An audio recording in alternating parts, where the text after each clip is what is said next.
নমস্কার, কেমন আছেন সবাই? বিট্টুর দিনযাপনের আরও একটি নতুন ব্লগে আপনাদের সকলকে স্বাগত জানাই। তো আজ হলো বুধবার, আর আজকে ফলো হয়নি অমাবস্যা।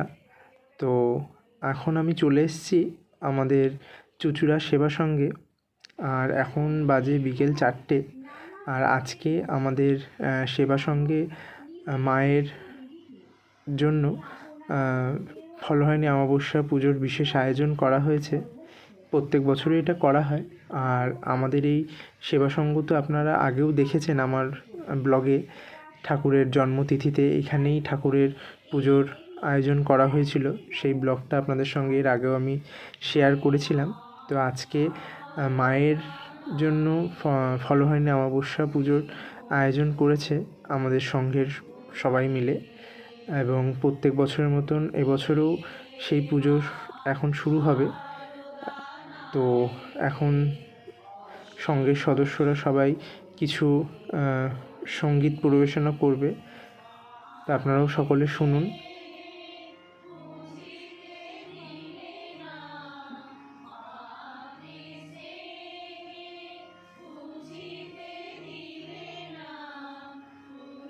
আজকের দিনটি সত্যি খুব বিশেষ দিন, এবং আমাদের বেলুড় মঠেও মহাসমারোহের সাথে এই পুজো বা এই অমাবস্যা পালন করা হয়। এবং শুধু আমাদের বেলুড় মঠে না, বেলুড় মঠের যত সেবা সংঘ আছে সব জায়গায় আজকে বিশেষ তিথি পুজোর আয়োজন করা হয়েছে। তো এখন এখানে গান হচ্ছে, আমাকে এখন যেতে হবে ভেতরে। তো এখন আমি বসেছি প্রসাদ সাজাতে, কারণ আজকে প্রচুর ভক্ত সমাগম হয়েছে এবং আমাদের সেবা সংঘের তরফ থেকে সবার জন্য সামান্য কিছু প্রসাদের আয়োজন করা হয়েছে। তো এখন সেগুলোই গুছিয়ে নেব। আমার সঙ্গে আরও কয়েকজন আছে, আমরা সবাই মিলেই করছি কাজটা। তো এখানে প্রায় 150-র কাছাকাছি প্রসাদ করা হয়েছে। দেখুন, এখন সন্ধে প্রায় 6:30 মতন বাজে। তো এখন মায়ের সন্ধ্যা আরতি হয়ে গেছে, আর এখন সবাইকে প্রসাদ বিতরণ শুরু হবে। আর এইদিকের পুজো শেষে সব গুছিয়ে আমি যাব একটু দয়াময়ী কালীবাড়িতে। আজকে যেহেতু ফলো হয়নি অমাবস্যা, তো যাব সেখানে।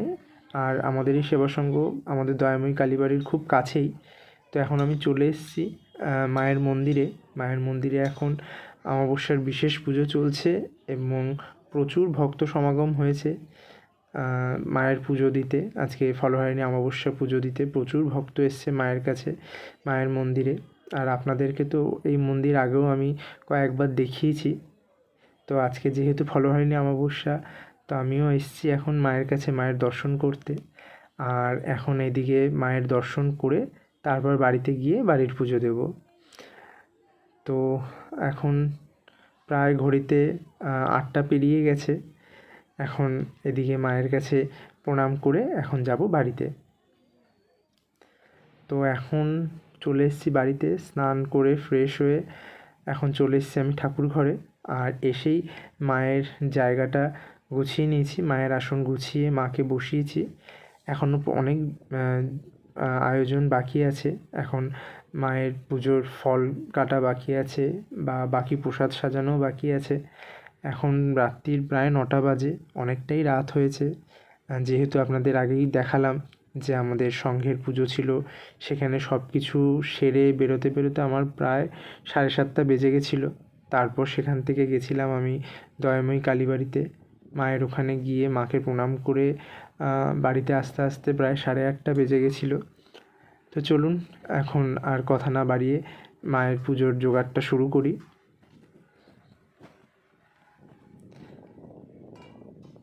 তো ফলটা কেটে আগে সাজিয়ে গুছিয়ে নিই, তারপর আবার পুজোর বাকি কাজটা করব।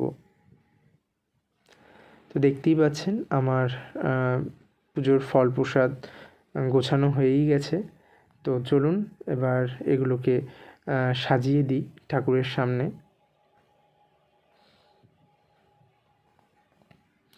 আজকের এই দিনটি সত্যি খুব বিশেষ একটি তিথি, এটা সম্বন্ধে আপনাদেরকে বলছি। তার আগে পুজোর সব কিছু গুছিয়ে নিই। তো এদিকে মায়ের কাছে পুজোর সব গোছানো হয়ে গেছে। তো এবার আমার ঘরের ঠাকুরদেরও খেতে দিয়ে দিই। অনেকটাই রাত হয়েছে, রাত এখন প্রায় 9:30 পেরিয়ে গেছে। এই ফল টল কেটে গুছাতে একটু তো সময় লেগেওছে আমার। তো এখন প্রায় 9:30 বেজে গেছে, এখনও অনেকটাই সময় লাগবে পুজো শেষ হতে। তো চলুন ঠাকুরের ফল প্রসাদগুলো ঠাকুরের সামনে সাজিয়ে দিই।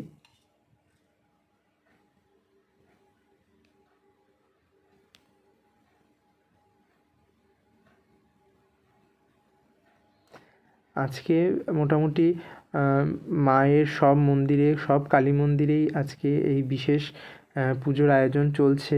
সব মন্দিরেই আজকে পুজো হচ্ছে। আজকে যেহেতু সারা রাত অমাবস্যা আছে এবং অমাবস্যা সন্ধে 7:13 লেগেছে এবং আজকে সারা রাত থাকবে এবং পরের দিন বিকেল 6:45 নাগাদ ছাড়বে। তো আজকে তো সারাদিনই সারা রাত পুজোর সময় রয়েইছে এবং সারা রাত মায়ের পুজো হবেও। তো এখন বাজে প্রায় রাত 10:30 মতন। আমার পুজো হয়েই গেছে, আপনারা মায়ের দর্শন করুন। তো আপনাদেরকে একটা গল্প বলি। এই যে ফলহারিণী অমাবস্যা, এটি একটি খুব বিশেষ তিথি।